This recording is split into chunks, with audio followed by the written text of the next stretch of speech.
નમસ્કાર, અમારી વિશેષ રજૂઆતમાં આપનું સ્વાગત છે. હું છું અક્ષય.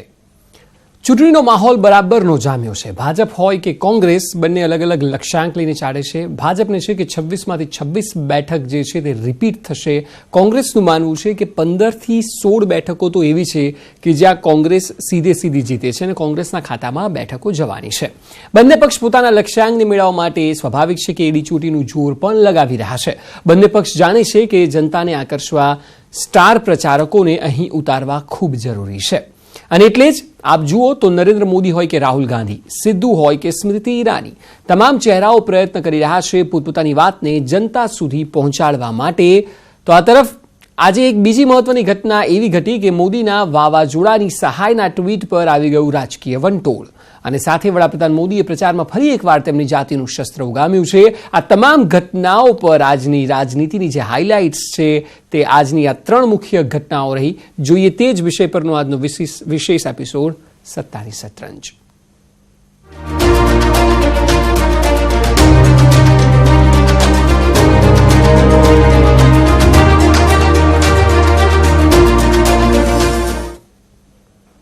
સ્ટાર પ્રચારક આજકાલ ખૂબ ટ્રેન્ડ જોવા મળી રહ્યો છે આ શબ્દનો. સ્ટાર પ્રચારક એટલે એવો પ્રચારક કે જે દેશભરમાં જાણીતો હોય, એટલે કોઈ પણ પ્રદેશમાં તેના નામને ઓળખાણની જરૂર ન હોય.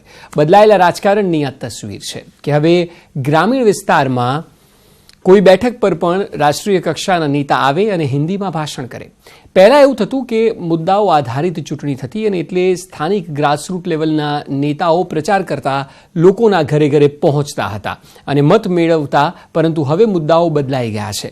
ખેડૂત, મોંઘવારી, રોજગારી, મહિલા સુરક્ષા, હેલ્થ, મેડિકલ, શિક્ષણ, આ તમામ શબ્દો ઓછા સંભળાય છે. પરંતુ તેની જગ્યાએ સેના, ભારત પાકિસ્તાન, રાષ્ટ્રવાદ, જાતિ, ધર્મ આવા મુદ્દાઓ પર ચૂંટણી લડાઈ રહી છે. અને પક્ષ ચાહે કોઈ પણ હોય તેઓ મુદ્દાઓથી ભટકીને જનતાને પણ ઊંધા રસ્તે ચડાવતા હોય તેવો ઘાટ ઘડાયો છે. પ્રચારમાં પણ આક્રમકતા હવે જોવા મળી રહી છે. તમામ રાજનેતાઓ આક્રમક અંદાજમાં પોતાની વાત રાખી રહ્યા છે. ચાહે વાત નરેન્દ્ર મોદીની હોય કે રાહુલ ગાંધીની, આક્રમકતા રાજનીતિમાં હવે આવી ગઈ છે અને મુદ્દાઓથી ભટકીને એકબીજા પર પ્રહાર થાય છે, એકબીજાના પરિવાર પર પ્રહાર થાય છે. જાતિ, ધર્મ આ તમામ મુદ્દાઓ લઈને પ્રચાર થાય છે. પરંતુ પ્રચારમાં ક્યાંય પણ કોઈ જગ્યાએ મુખ્ય મુદ્દાઓની વાત નથી જોવા મળતી. તો ત્યારે તો રોજ નવી ગાળ બોલતા હતા લોકો. ડિક્શનરીમાં જેટલી ગાળો છે એ બધી મારા માટે એમણે વાપરી દીધી. હવે નવું લાયા. પહેલા ચાયવાલાને ગાળો દેતા હતા, હવે ચોકીદાર ચોર, હવે એક આખો સમાજ ચોર. ભાઈઓ બહેનો, આ નામદારે હિન્દુસ્તાનના બધા લોકોને જાણે એને ચોર જ દેખાય છે. કારણ જામીન પર એ છે. તો ગરીબી મુદ્દે પણ વડાપ્રધાન મોદી આજે પોતાના ભાષણમાં સંબોધન કર્યું અને કોંગ્રેસ પર આકરા પ્રહાર કર્યા હતા. શરૂ કરીને નામદાર સુધી 4 પેઢી એક જ વાત, અમે ગરીબી હટાઈશું, અમે ગરીબી હટાવી. અરે ભાઈ, તમે હટો ને અમે હટાવી લઈશું.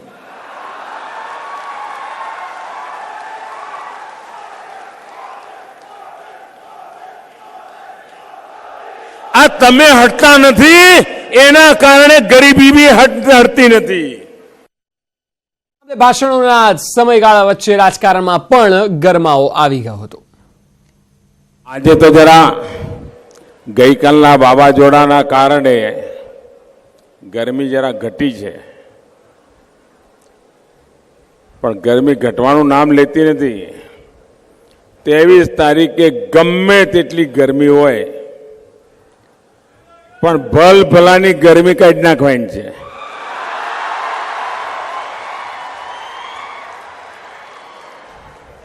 પાકું ને? તો વડાપ્રધાન મોદીએ ગુજરાતીઓને પણ જે એ ગુજરાતી કાર્ડની વાત છે તે વિશે પણ ભાષણ પર તેઓએ ભાર મૂક્યો અને તેમણે કહ્યું કે ગુજરાતીને કાઢવાની આ લોકો ગેમ રમી રહ્યા છે. ગુજરાતીઓ સાથે કોંગ્રેસને ખબર નહીં કઈ દુશ્મની છે, સમજણ જ પડતી. હવે આ મોતીજો આવ્યો, એ પણ ગુજરાતી. એમને ફરી તકલીફ થઈ, પણ આ તો ચાય વાળો. 5 વર્ષ ત્યાં ખીલો ઠોકીને બેઠો છું કે નહીં. ભાઈઓ બહેનો, આ ખીલો મજબૂત બનાવ્યો છે 125 કરોડ દેશવાસી હિન્દુસ્તાનીઓએ. જ્યારે પ્રચાર કરવાની વાત આવે તો પછી કોંગ્રેસ કેમ પાછળ રહે? જ્યારે આક્રમક પ્રચારની જ આપણે વાત કરી રહ્યા છીએ અને તેમાં જ આપણે 4 અલગ અલગ ભાષણમાં તેઓએ જે હાઇલાઇટ જે હતી આક્રમકતાથી મૂકી તે વાત જણાવી, પરંતુ આ તરફ સ્ટાર પ્રચારકના લિસ્ટમાં બુધવારે કોંગ્રેસના નવજોતસિંહ સિદ્ધુ પણ જોવા મળ્યા. સિદ્ધુએ તેમના આગવા જ અંદાજમાં ફટકેબાજી કરી.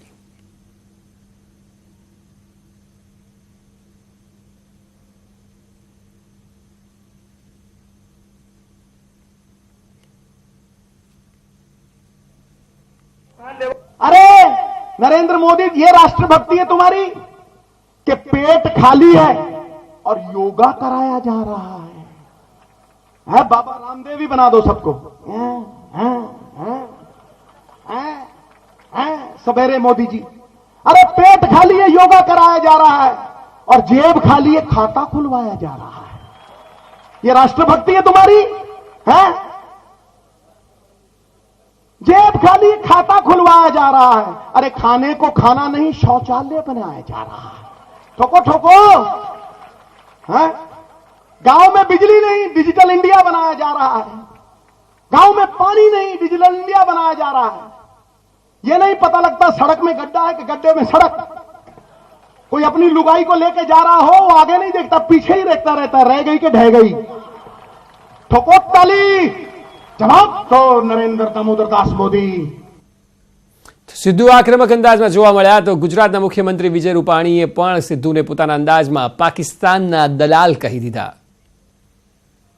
અને નવજાત સિદ્ધુ તો પાકિસ્તાનમાં જઈને જે રીતે નવટંકીઓ કરી આવ્યા છે, ઇમરાન ખાનની દોસ્તીના આધાર ઉપર પાકિસ્તાનની દલાલીઓ પણ કરે છે. અને પુલવામાના બનાવો પછી પણ કોંગ્રેસે જે રીતે પાકિસ્તાનની ભાષા બોલી છે એ આ બધા કોંગ્રેસના આગેવાનો એના દ્વારા દેશની જનતા બધું જાણે છે. તો આ તરફ સ્ટાર પ્રચારકના રેસમાં ભાજપના અમેઠીના ઉમેદવાર અને મંત્રી સ્મૃતિ ઈરાની પણ જોવા મળ્યા. તેઓએ પાટણમાં આવ્યા અને રેલી સંબોધી અને અહીં આવીને તેઓએ કોંગ્રેસ પર આકરા પ્રહાર કર્યા હતા. आज मैं इसलिए कह रही हूँ क्योंकि गुजरात में लोकसभा का चुनाव हो या विधानसभा का चुनाव हो, कांग्रेसના ઘણા નેતાઓ આવીને રાહુલ શ્રીના ગુણગાન કરે છે. અને એવો વ્યક્તિ છે જે 5 વર્ષમાં એકવાર દર્શન આપે છે પોતાના મતક્ષેત્રમાં. અને દર્શન શા માટે આપે છે? કારણ કે મુખ્યાલયમાંથી नामांकनનો पर्चो दाखिल करवो अनिवार्य है. ये अनिवार्य न होता तो वो 5 साल में एक बार अपने मतक्षेत्र को दर्शन न देते. आज जनता जनार्दन से कहने आई हूँ कि अगर विकास के संदर्भ में प्रतियोगिता करनी है तो कोई गुजरात के किसी मतक्षेत्र का अमेठी से प्रतियोगिता कर ले, दूध का दूध पानी का पानी वही हो जाएगा. તો સાંભળ્યું ને, જે વાત મેં અગાઉ કરી તે જ કે હવે પ્રચાર આક્રમક થઈ રહ્યો છે અને ખૂબ દુઃખની લાગણી અનુભવાય કે મુદ્દાઓ રાજનીતિમાંથી વિસરાતા જઈ રહ્યા છે. જો કે એવું નથી કે આટલા જ નેતાઓ, પરંતુ અમદાવાદના ઘાટલોડિયામાં યોગી આદિત્યનાથની વાત કરીએ કે 18મી અને 19મી રાહુલ ગાંધીની રેલીઓની વાત કરીએ, તમામ લોકો અત્યારે ગુજરાતની 26 બેઠકો પર પોતપોતાનું ગણિત લગાવી રહ્યા છે અને ગુજરાતના ઘરને સર કરવામાં કોઈ કચાશ બાકી રાખવા નથી માંગતા. પરંતુ વાત ચાહે ગુજરાતીને અન્યાયની હોય કે વાત ચાહે 5 વર્ષમાં એક પણ વાર અમેઠીમાં તેઓ નથી ગયા તેમ કહીને પ્રહારની હોય, પરંતુ મુદ્દાઓ ક્યાં? રોજગારી પર કોણ બોલશે? મોંઘવારી પર કોણ બોલશે? ખેડૂતો પર કોણ બોલશે? એજ્યુકેશન સિસ્ટમ પર કોણ બોલશે? આ એ જ સવાલ છે કે જે સવાલ ઉપર ચર્ચા થવી જોઈએ, જે સવાલોના આધારિત રેલીઓ થવી જોઈએ. માત્ર ભારત પાકિસ્તાનની વાત, માત્ર સેનાની વાત, માત્ર રાષ્ટ્રવાદની વાત, જાતિ ધર્મની વાત. આખરે આઝાદીના આટલા વર્ષો બાદ પણ આ સ્થિતિ નથી બદલાઈ અને હજુ પણ કદાચ એ વાત સમાજ અને સોસાયટી પર આવે છે કે આખરે આપ કયા મુદ્દાઓને આધારિત મતદાન કરવા માંગો છો. બદલાયેલા રાજકારણ અને સ્ટાર પ્રચારકોના સમયના રાજકારણની વચ્ચે બુધવારે એક મહત્વની ઘટના ઘટી છે. વડાપ્રધાનના એક ટ્વીટે વિવાદ સર્જી દીધો છે. વાત એમ છે કે ગુજરાત, રાજસ્થાન અને મધ્યપ્રદેશ સહિત દેશના ઘણા વિસ્તારોમાં વાવાઝોડા તોફાને કેર વર્તાવ્યો. આ હોનારતમાં અત્યાર સુધી 35 લોકોના મોતો થઈ ચૂક્યા છે. ખૂબ જ મોટી ઘટના અલગ અલગ રાજ્યમાં બની છે. મોટાભાગના લોકો ઘાયલ પણ થયા છે. ઇજાગ્રસ્તોને હાલ હોસ્પિટલમાં સારવાર પણ અપાઈ રહી છે. જોકે આ કુદરતી હોનારતોને કારણે રાજકારણમાં પણ હવામાન બદલાઈ ગયું. વડાપ્રધાન મોદીએ ટ્વીટ કરીને હોનારતમાં ઘવાયેલા લોકો પ્રત્યે દુઃખની લાગણી વ્યક્ત કરી અને સહાયની જાહેરાત કરી, પરંતુ કાચું કપાયું. તેમણે પહેલા માત્ર ગુજરાત માટે સહાયની જાહેરાત કરી અને પછી કોંગ્રેસને, કે જે અન્ય રાજ્યોમાં તેમની સરકાર છે, રાજસ્થાન અને મધ્યપ્રદેશના મુખ્યમંત્રી આગળ આવ્યા અને તેમણે ટ્વીટ કરી નાખ્યું કે તમે ગુજરાતના નહીં, આખા દેશના વડાપ્રધાન છો. અહીં પણ હોનારત સર્જાઈ છે, અહીં પણ મદદ કરવી જોઈએ, ન માત્ર ગુજરાતમાં પરંતુ રાજસ્થાન અને મધ્યપ્રદેશમાં પણ. ત્યારબાદ વડાપ્રધાને દેશના તમામ જે અસરગ્રસ્ત વિસ્તારો છે તેમના માટે સહાયની જાહેરાત કરી હતી. આખરે જે ટ્વીટની અમે વાત કરી રહ્યા છીએ તે ટ્વીટ શું હતું? બુધવારે સવારે કુદરતી હોનારતના સમાચાર મળતાની સાથે જ દેશના તમામ લોકો ચિંતાતુર બન્યા. આ અંગે પીએમ મોદીએ પણ ટ્વિટર પર ટ્વીટ કર્યું અને હોનારતમાં થયેલા નુકસાન અંગે દુઃખ વ્યક્ત કર્યું. પીએમએ લખ્યું કે ગુજરાતના ઘણા વિસ્તારોમાં વાવાઝોડા વરસાદને કારણે થયેલા નુકસાનથી હું ઘણો દુઃખી છું. તમામ પરિવારો સાથે મારી સંવેદનાઓ છે.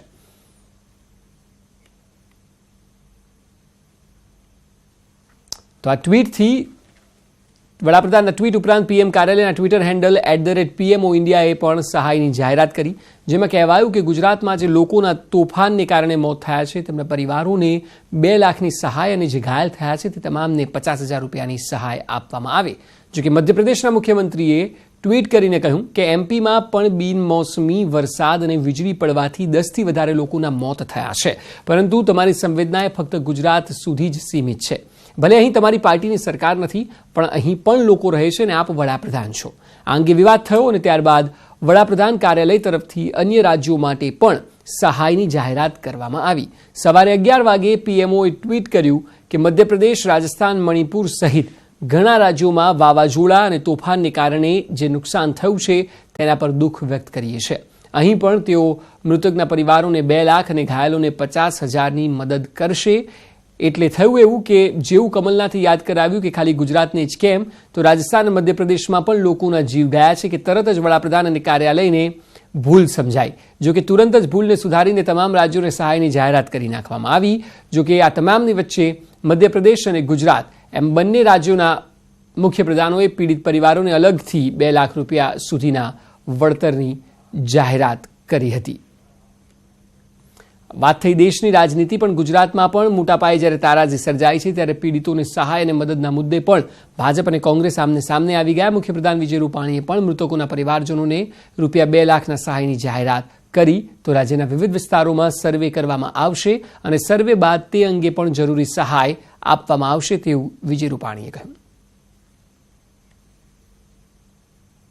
વડાપ્રધાને 2 લાખ રૂપિયા મૃત્યુ પામનારને સહાયની જાહેરાત કરી છે અને મેં પણ સરકારમાં આજ સવારે સૂચના આપી છે. ગુજરાત સરકાર પણ 2 લાખ રૂપિયા મૃત્યુ પામનારને સહાયતા પેટે આપશે અને જ્યાં નુકસાન થયું છે એનું સર્વે થશે અને એના આધાર ઉપર આપણે ભવિષ્યમાં જે કંઈ નુકસાની પેટે સહકાર આપવો એના સંદર્ભમાં આપણે સહાયતા આપીશું. તો આ તરફ કોંગ્રેસે રાજ્ય સરકારને ખેડૂત વિરોધી કહીને આરોપ લગાવ્યો અને માંગ કરી કે સરકાર ખેડૂતો માટે તાત્કાલિક સહાયની જાહેરાત કરે. આમ ચૂંટણી સમયે કુદરતી આફત જેવી ઘટનામાં પણ જે રાજકારણ ખેલાઈ રહ્યું છે તે કમનસીબ છે. સરકારે પણ પીડિતોને મદદ મળે તે જોવું એ સમયની માંગ છે. મારના કારણે 9 લોકોના નિધન થયા છે. એમના પરિવારજનોને કોંગ્રેસ પક્ષ વતી સાંત્વના પાઠવું છું. આ દુઃખદ સમય છે અને આ દુઃખદ સમયની અંદર ખેડૂતોની પડખે સરકાર ઊભી રહે. કોંગ્રેસ પક્ષ અને ગુજરાત આખું એમની પડખે છે. દેશના જ્યાં જ્યાં ખેડૂતોની તકલીફ હોય એના પરિવાર સાથે, મધ્યપ્રદેશ હોય ત્યાં પણ કોંગ્રેસની સરકાર તેમની સાથે છે. મારી તો સરકારને વિનંતી છે કે રાષ્ટ્રીય આપદા ફંડમાંથી તમે જ્યારે નાણાં આપ્યા છે એ વ્યવસ્થાનો ભાગ છે, પણ જ્યારે કુદરત રૂઠી હોય, સરકારની નીતિઓના કારણે તો ખેડૂત આર્થિક પાયમાલીમાં ધકેલાઈ ગયો છે અને એની ઉપર ત્રીજો માર પડ્યો હોય તો એ કુદરતી આપદાનો છે. આવા સમયે રાજનીતિ કરવાને બદલે હું સરકારને વિનંતી કરું છું કે વધુમાં વધુ ખેડૂતોને મદદ કરવામાં આવે, કારણ કે ખેડૂત સતત પરેશાન છે અને એના કારણે જ એના પરિવારનું આર્થિક સંક્રમણમાં ધકેલાઈ ગયો હોય ત્યારે કોઈ અંતિમ પગલું ન ભરે. સરકાર મોટી મોટી જાહેરાતો તો એવી કરે છે કે અમે 60 વર્ષ પછી ખેડૂતોને પેન્શન આપશું. ખેડૂત જીવશે તો પેન્શન મેળવશે ને, ત્યારે ખેડૂતને જીવાડવા માટે કાંઈક માનવીય અભિગમ અપનાવીને સરકાર જે કોઈ વસ્તુ કરવી હોય તે કરે. આ કોઈ રાજનીતિની વાત નથી. દેશનો ખેતી બચશે, ખેડૂત બચશે, ગામડું બચશે તો જ આ દેશ બચશે. રાજકારણમાં જાતિવાદ અને જાતિવાદમાં પણ રાજકારણ આ 70 વર્ષથી ચાલતી સૌથી મોટી દુર્ભાગ્યપૂર્ણ સ્થિતિ છે કે જે સતત ચાલી રહી છે અને આજે પણ એ જોવા મળે છે. ભારતમાં ચૂંટણી દરમિયાન નાત જાતની ચર્ચા થવી એ કોઈ નવી વાત નથી. 2014ની ચૂંટણીમાં વડાપ્રધાન મોદીએ પોતે નીચી જાતિના છે તેવું કહીને ઠેર ઠેર પ્રચાર કર્યો અને મત મેળવ્યા. આપને હમણાં થયેલી 2017ની ગુજરાત વિધાનસભાની ચૂંટણી યાદ હશે. આ ચૂંટણી સમયે કોંગ્રેસના નેતા મણિશંકર અય્યરે વડાપ્રધાન મોદીને નીચ સ્વભાવના વ્યક્તિ કહ્યા અને તેનો ફાયદો ઉઠાવવાનો મોદીએ ખૂબ પ્રયત્ન કર્યો. મોદીએ કહ્યું, મને જે કહેવું હોય તે કહો, પણ મારા સમાજને નીચ ન કહો. બધે જ પ્રચાર દરમિયાન આ વાતનો ફાયદો ઉઠાવવાનો તેમણે પ્રયત્ન કર્યો, પરંતુ ભાજપને કે મોદીને કોઈ ફાયદો એટલો મોટો ન મળ્યો કારણ કે 99 બેઠક આવી હતી. જોકે ફરી એકવાર આ જ પ્રકારનો મુદ્દો એ રાજનીતિક હવામાં અત્યારે ઉડી રહ્યો છે. બન્યું એવું કે મહારાષ્ટ્રના નાંદેડમાં પ્રચાર રેલી દરમિયાન કોંગ્રેસ અધ્યક્ષ રાહુલ ગાંધીએ કહ્યું કે નરેન્દ્ર મોદી, નીરવ મોદી, લલિત મોદી આ તમામે દેશને લૂંટ્યો છે. તમામ મોદી જ ચોર નીકળ્યા. બસ આ વાતને લઈને તેના પડઘા પડ્યા. વડાપ્રધાન ફરી કહી રહ્યા છે કે તેમની જાતિને ચોર કેમ કહ્યું. दुनिया में गौरव कैसे दिलाएंगे, भारत की जय जयकार कैसे होगी, इसकी इनके पास कोई सोच नहीं है. हाल में आपने देखा है कि कैसे मुझे गाली देते देते कांग्रेस के नामदार अब एक पूरे समाज को गाली देने में जुड़ गए हैं. नामदार ने पहले चौकीदारों को चोर कहा और जब चौकीदार सारे मैदान में आए और हर हिंदुस्तानी चौकीदार कहने लगा तो उनके मुंह पे ताला लग गया और अब मुंह छिपाते फिर रहे हैं. अब जब चौकीदार चोर है, मामला चला नहीं, तो अब हर व्यक्ति ये बात बोल रहे हैं, कह रहे हैं कि जिसका भी नाम मोदी है वो सारे चोर क्यों है. भाइयों बहनों, पिछड़ा होने की वजह से हम पिछड़ों को अनेक बार ऐसी परेशानियां झेलनी पड़ी है. अनेक बार कांग्रेस और उसके साथियों ने मेरी हैसियत बताने वाली, मेरी जाति बताने वाली गालियां देने में कोई कमी नहीं रखी है. लेकिन इस बार वो इससे भी आगे बढ़ गए हैं और पूरे पिछड़े समाज को ही चोर कहने लग गए हैं. તો ખૂબ જ સ્માર્ટલી નરેન્દ્ર મોદી વિશે કરેલી વાતને સમાજ તરફ વાળવામાં આવી. આ વાતના પડઘા સૌ પૂરા દેશમાં પડ્યા હતા. તરફ બિહારના નાયબ મુખ્યપ્રધાન સુશીલ મોદી તેમણે માનહાનિનો દાવો કરવાની પણ વાત કરી. તેમનું કહેવું છે કે રાહુલ ગાંધીએ તમામ મોદી સમાજના લોકોનું અપમાન કર્યું છે, જ્યારે તેઓ કહે છે કે તમામ મોદી ચોર છે. कांग्रेस के नेता राहुल गांधी ने 13 अप्रैल को कर्नाटक के कोलार में एक भाषण देते हुए कहा कि सारे मोदी चोर हैं, और उन्होंने ये भी कहा कि क्या कारण है कि सारे चोरों का सरनेम मोदी है और जितने मोदी हैं सारे मोदी चोर हैं. और उनके इस बयान से देश के अंदर मोदी टाइटल रखने वाले जो करोड़ों लोग हैं उनके भावनाओं को ठेस पहुंची है. बिहार के अंदर भी लाखों लोग हैं जो मोदी टाइटल रखते हैं. मेरा भी टाइटल मोदी है और से मैंने तय किया कि मैं राहुल गांधी पर मानहानि का मुकदमा दायर करूंगा. मेरे वकील उसकी तैयारी करें और अगले 1-2 दिनों के अंदर राहुल गांधी पर मानहानि का मुकदमा दर्ज किया जाएगा. तो एक और तो कहते हैं कि सारे चौकीदार चोर हैं, तो बिहार में तो पासवान समाज के लोग चौकीदारी करते हैं, यानी सारे पासवान चोर हैं. फिर कह रहे हैं कि सारे मोदी चोर हैं, तो क्या मोदी टाइटल रखना गुनाह है क्या? વડાપ્રધાનની જાતિની વાત પર તો રાજકારણ થાય છે, પરંતુ અશોભનીય વાત તો એ છે કે આ દેશમાં પ્રથમ નાગરિક એવા રાષ્ટ્રપતિ પણ જાતિવાદના હુમલાથી બાકી નથી રહ્યા. લોકસભા ચૂંટણી દરમિયાન વિવાદિત નિવેદનોની વચ્ચે કોંગ્રેસના વરિષ્ઠ નેતા અને રાજસ્થાનના હાલના મુખ્યમંત્રી અશોક ગેહલોતે એક નિવેદન આપ્યું અને તેમણે કહ્યું કે રાષ્ટ્રપતિ રામનાથ કોવિંદને ભાજપે રાષ્ટ્રપતિ તરીકે એટલે ચૂંટ્યા કારણ કે ગુજરાત વિધાનસભામાં ભાજપ હારી રહી હતી અને તેમના સમાજના લોકોના મત અંકે કરવા માટે ભાજપે કોવિંદને રાષ્ટ્રપતિ બનાવ્યા અને અડવાણી જેવા વરિષ્ઠ નેતાઓ રાહ જોઈને જ બેસી રહ્યા. તેમણે કહ્યું કે મારું માનવું છે કે માત્ર ને માત્ર રાજકીય સમીકરણો ગોઠવવા માટે જ ભાજપે કોવિંદને રાષ્ટ્રપતિ બનાવ્યા. रामनाथ कोविंद राष्ट्रपति जी जो रामनाथ जी कोविंद जो है राष्ट्रपति कोविंद जी का जो चुनाव हुआ, कल ही मैं एक आर्टिकल पढ़ रहा था कि क्योंकि चुनाव गुजरात के आ रहे थे, वो पहले घबरा चुके थे कि हमारी सरकार गुजरात में नहीं बनने जा रही है, तो एक के बाद एक अमित शाह जी के हथकंडे सामने आए. उन्होंने सलाह दी होगी, मेरा ऐसा मानना, कि रामनाथ कोविंद जी को बनाया जातीय संविधान बैठाने के लिए, और अडवाणी साहब छूट गए. बनना अडवाणी साहब को था. देश उम्मीद कर रहा था अब कम से कम अडवाणी साहब को वो सम्मान मिलेगा जिसके वो हकदार है. वंचित नया नाम आ गया. वो उनकी पार्टी का फैसला, मुझे उसमें मेरा व्यक्तिगत कमेंट नहीं है, पर कल मैं एक आर्टिकल पढ़ रहा था, उसमें बात लिखी हुई थी. તો આપણે જોયું આટલા મુદ્દા રહ્યા આજના દિવસની રાજકીય હલચલની હાઇલાઇટ્સ. મળીશું આવતીકાલે વધુ કેટલાક મુદ્દાઓ સાથે. ત્યાં સુધી મને આપો રજા. આપ જોતા રહો ન્યૂઝ 18 ગુજરાતી.